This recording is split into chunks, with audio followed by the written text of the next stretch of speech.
AIMIM chief Asaduddin Owaisi अपने बयानों को लेकर हमेशा चर्चाओं में बने रहते हैं। कभी बीजेपी और पीएम मोदी पर तंज कसते हैं तो कभी कांग्रेस की भारत जोड़ो यात्रा को लेकर बयान देते हुए राहुल गांधी पर तंज कसते हैं। 50 साल के हो गए, अब बोले मेरे को सर्दी से डर नहीं लगता। 50 साल में कोई बोलता मैं सर्दी को मार दिया। हाँ, बेचारा जो गरीब रोड पे सोता है वो क्या बोलेगा, क्या है इन्हें, है वो क्या गया इसको, मैंने सर्दी को मार दिया। हम क्या बोलेंगे, बोल सकते हो ना। फिर वो ना सिर्फ वो बोले बल्कि वो भी बोल दिया 50 साल की उम्र में 52 क्या है उन्होंने। अपन हैदराबाद में क्या बोलते, अरे उन्हें 52 का है कटे, 52 का है कटे। और उन्होंने कटे क्या बोले, अपना नाम लेके बोले मैं उसको मार दिया। अपना नाम लेके बोल रहे मैं उसको क्या बोले, मैं उसको मार दिया, मैं वो है ही नहीं। फिर तू क्या है, फिर जिन है।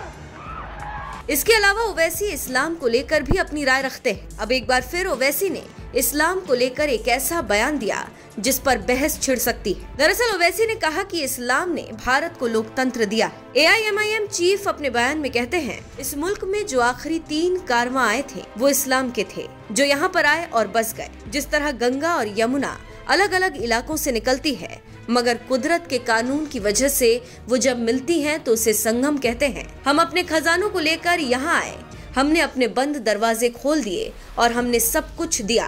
और जो सबसे अजीम तोहफा इस्लाम ने इस मुल्क को दिया वो तोहफा था जमहूरियत का। तो ओवैसी अपने इस बयान की वजह से एक बार फिर सुर्खियों में। वहीं से पहले ओवैसी ने RSS प्रमुख मोहन भागवत पर निशाना साधा था और सोशल मीडिया पर उत्तर प्रदेश में एक व्यक्ति के पीटे जाने का वीडियो शेयर किया था। उसी वीडियो को ओवैसी ने ट्वीट करते हुए लिखा, आसिम हुसैन को ट्रेन में पीटा गया, उनके कपड़े उतरवाए गए और उन्हें JSR के नारे लगाने पर मजबूर किया गया। RSS के मोहन ने 1000 साल की जंग का जिक्र किया था। क्या ये उसी जंग का एक और सबूत है? यूपी पुलिस और RPF नदन रेलवे को इस पर सख्त कार्रवाई करनी चाहिए। ओवैसी ने कुछ इस तरह से मोहन भागवत पर निशाना साधा था और कड़े सवाल किए थे। फिलहाल ओवैसी ने इस्लाम को लेकर जिस तरह से बयान दिया है और कहा है कि इस्लाम ने ही भारत को लोकतंत्र दिया, उस पर आपका क्या कुछ कहना है, कमेंट करके हमें जरूर बताएं। साथ ही उन्होंने मोहन भागवत पर तंज कसते हुए और क्या कुछ कहा वो भी सुन लीजिए। मुसलमानों से आप ये दिखाना चाह रहे हैं कि वो आप रूलर है और हम रूल्ड हैं। कोई नागपुर में जो बैठा हुआ है,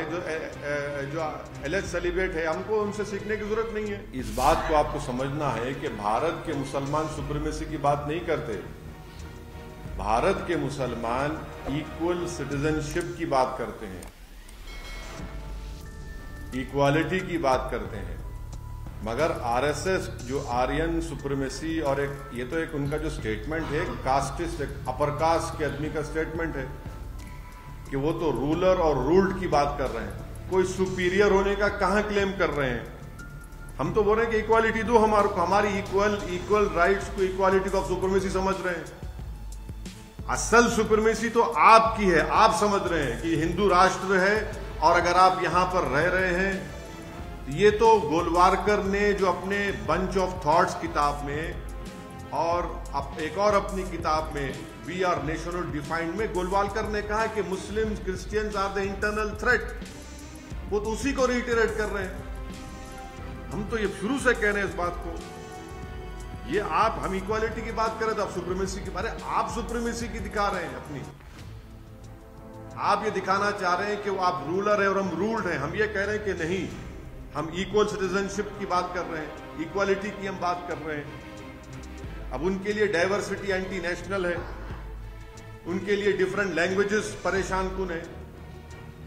वो तो सिर्फ एक लैंग्वेज, एक झंडा, एक कल्चर की बात करते हैं। हम तो बोल रहे हैं कि भारत में डाइवर्सिटी है, भारत में हजारों कल्चर हैं, कई जबानें बोली जाती हैं, कई मजहब को मानने वाले हैं, वो उसको मानते नहीं उस चीज को।